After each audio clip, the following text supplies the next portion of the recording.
কথায় আছে নিজের বুদ্ধিতে হই রওয়া ভালো, অন্যের বুদ্ধিতে ধনী হলেও বিপদ। শুটিং এ যায় আমি আশিক বড়র কথা শুনেই পড়ে গেলাম বিপদে। আমি মাঠের ভিতরে গাড়ি ঢুকাই যে কি বিপদে পড়ি না দেখলে আপনারা বুঝবেন না। তো বিষয়টা আছে আশিক বড়র কথা শুনে আমি মাঠের ভিতর দিয়ে গাড়ি ঢুকাইলাম। আমি বললাম আমার গাড়ির বাম্পার বেঁধে যাবে, কারণ এটার গ্রাউন্ড ক্লিয়ারেন্স কম। কিন্তু তার কথা শুনে আমি ঢুকে এখন খুব বিপদে আছি। দেখেন গাড়ি নিয়ে একবার জঙ্গলের ভিতর চলে যাচ্ছি, একবার গর্তের ভিতর পড়ে যাচ্ছি। আর টেকনোলজি আমারে ফেলাইছে বিপদে। আমি ক্যামেরায় দেখতেছি পিছনে ক্লিয়ার, কিন্তু বাম্পারে নাকি গর্ত, ডাইনে নাকি গর্ত। কি একটা বিপদ কলদিনী।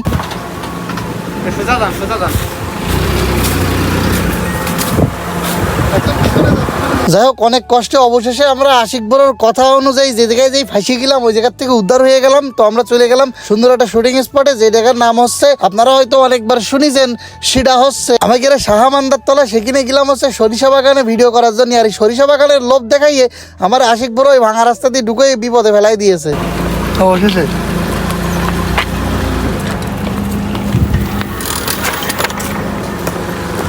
ভাই সবাই চালায় গাড়ির সামনে, আপনি পিছন দিকে চালালেন কা?